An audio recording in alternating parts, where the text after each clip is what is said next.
Nivel 1. Amado Fuentes. Le decían el Señor de los Cielos. No porque volara alto en la vida, sino porque compraba Boeing 727 para mover cocaína. Mientras otros capos cruzaban en camionetas por el desierto, Amado fletaba aviones completos desde Colombia. Movía entre 200 y 300 millones de dólares por semana. El 1% se iba en sobornos. Haz la cuenta. Amado no era un tipo escandaloso. Era frío, metódico, casi corporativo. Aprendió viendo caer a Escobar que el narcotraficante que sale en las noticias es el narcotraficante que termina muerto. Así que se mantuvo invisible durante años. Pero eso no significa que fuera pacífico. Cuando necesitaba eliminar a alguien, lo hacía sin aviso y sin rastro. Tomó el control del cártel de Juárez después de mandar asesinar a su propio jefe, Rafael Aguilar Guajardo. Sin tiroteo y sin guerra. Un encargo limpio. Bajo su mando, Ciudad Juárez se convirtió en el cruce de cocaína más importante del hemisferio occidental. El 80% de la cocaína colombiana pasaba por su plaza. Y el general José de Jesús Gutiérrez Rebollo, máximo responsable de la lucha contra las drogas en México, el hombre que Estados Unidos aplaudió públicamente por su dureza contra el narco, trabajaba para él. El zar antidrogas al servicio del narco. Así funcionaba México en los 90. Cuando la presión se volvió insostenible, Amado huyó a Chile con pasaporte falso. Compró propiedades, tuvo hijos bajo identidades inventadas. Después pasó por Argentina, Uruguay, y regresó a México para cambiarse el rostro. El 4 de julio de 1997 entró al Hospital Santa Mónica en Polanco para una cirugía estética y una liposucción. Murió durante la operación. Tenía 42 años y una fortuna estimada en 25.000 millones de dólares. Meses después, los 3 médicos que lo operaron aparecieron muertos, encementados dentro de tambos de acero, con marcas de tortura. Ese mismo año, 4 sicarios entraron a un restaurante en Ciudad Juárez y ejecutaron a 5 personas. La policía contó más de 100 casquillos. La muerte de Amado no pacificó nada. La guerra por su plaza dejó miles de cadáveres. Su hermano Rodolfo fue asesinado a balazos en un cine de Culiacán, frente a su esposa e hijos, por orden del tipo. Su otro hermano, José Cruz, apareció calcinado y su cuerpo fue robado de la morgue por un comando armado. Amado no necesitaba exhibir violencia. Su poder estaba en la logística, la corrupción y la capacidad de hacer desaparecer a cualquiera. Pero la estela de muerte que dejó su imperio es tan larga como la de cualquier capo que prefería las balas. Nivel 2. Rafael Quintero. Nació en La Noria, Badiraguato, Sinaloa. El mismo municipio que ha producido más traficantes que cualquier universidad ha producido profesionistas. Dejó la escuela en sexto de primaria. A los 18, un narcotraficante llamado Pedro Abrés Pérez lo introdujo al cultivo de marihuana. Esa fue su universidad. Para los años 80, Caro Quintero era cofundador del Cártel de Guadalajara junto con Miguel Ángel Félix Gallardo y Ernesto Fonseca Carrillo. El primer gran cártel mexicano, el que estableció las rutas, las alianzas con Colombia y las reglas que todos los demás heredarían. Caro Quintero era joven, millonario y completamente impune. Su plantación más famosa, el rancho El Búfalo en Chihuahua, y tenía un valor estimado de 8.000 millones de dólares en producto. La operación de marihuana más grande jamás descubierta. En noviembre de 1984, agentes mexicanos y la DEA destruyeron el Búfalo. El golpe enfureció a Caro Quintero. Lo que pasó después cambió la historia del narcotráfico para siempre. El 7 de febrero de 1985, agentes de la policía de Guadalajara secuestraron al agente de la DEA Enrique Kiki Camarena a plena luz del día cuando salía del consulado estadounidense. 2 horas después, también secuestraron al piloto Alfredo Zavala Avelar. Los llevaron a una casa de seguridad. Durante más de 30 horas, Camarena fue interrogado, golpeado y torturado. Le trajeron un médico para mantenerlo con vida durante el interrogatorio, para que siguiera hablando mientras lo destruían.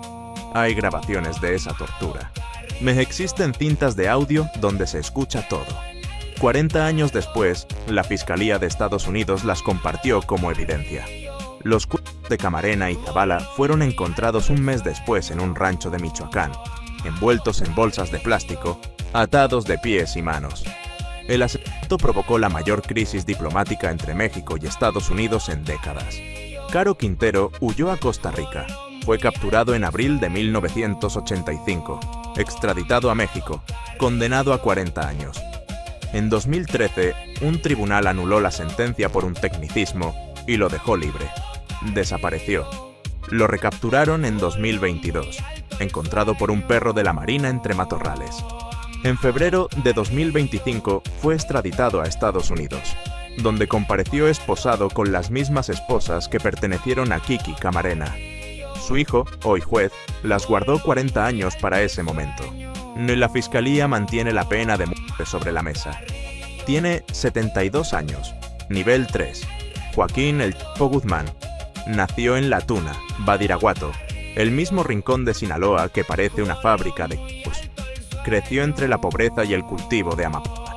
Empezó de abajo, como halcón, mensajero, chofer. Para los 90 ya era uno de los hombres más poderosos de México. El Chapo fundó el cártel de Sinaloa con Ismael El Mayo Zambada y lo convirtió en la organización criminal más eficiente del hemisferio occidental. No se construyó con brutalidad ciega, sino con logística, túneles, sobornos y una red de distribución en más de 50 países. Pero cuando la violencia era necesaria, no se detenía. Cuando decidió tomar Ciudad Juárez en 2008, le declaró la guerra al cártel de Juárez. 4 años, más de 10.000 muertos. Y en 2010 Ciudad Juárez registraba 10 homicidios por día, la ciudad más peligrosa del planeta. En Durango y Sinaloa, entre 2011 y 2012, aparecieron más de 383 cadáveres en fosas clandestinas.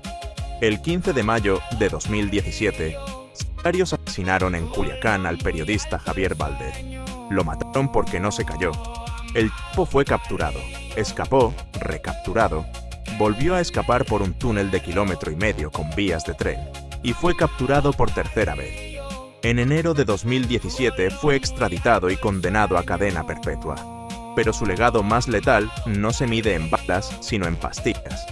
Entre 2022 y 2023, 78.000 personas murieron por sobredosis de fentanilo en Estados Unidos. El cártel no disparó una sola bala. Fabricó la pastilla, cruzó la frontera y dejó que el mercado hiciera el resto. Y el 17 de octubre de 2019 quedó claro quién mandaba en México. El ejército capturó a Ovidio Guzmán, hijo del Chapo, en Culiacán. En horas, el cártel tomó la ciudad. Bloqueos, civiles atrapados, soldados superados. El gobierno soltó a Ovidio ese mismo día. Un cártel le torció el brazo a un estado entero. Nivel 4. Dairo Antonio Usuga, Otoniel, líder del Clan del Golfo, la organización criminal más grande de Colombia hoy. No venía del narcotráfico clásico, venía del paramilitarismo. Guerrillero primero, después paramilitar, después narcotraficante. Esa trayectoria le dio un tipo de crueldad entrenada que otros capos no tenían. Cuando las FARC se desmovilizaron en 2016, el Clan del Golfo ocupó los vacíos. De un día para otro controlaban rutas de cocaína, minas ilegales de oro, migrantes y extorsión en más de 300 municipios. Otoniel implementó el Plan Pistola, una recompensa por cada policía o soldado asesinado. Cuando su hermano Giovanni fue abatido en 2012, declaró un paro armado en todo el norte de Colombia. Nadie salía, ningún negocio abría, pueblos enteros paralizados por orden de un hombre. Pero lo que distingue a Otoniel no es solo el tráfico, es lo que hacía con las comunidades bajo su control. Fue condenado por masacres, desapariciones forzadas, desplazamiento de comunidades indígenas, reclutamiento de mujeres y abuso de niños y adolescentes. Tenía 122 órdenes de captura activas cuando lo arrestaron.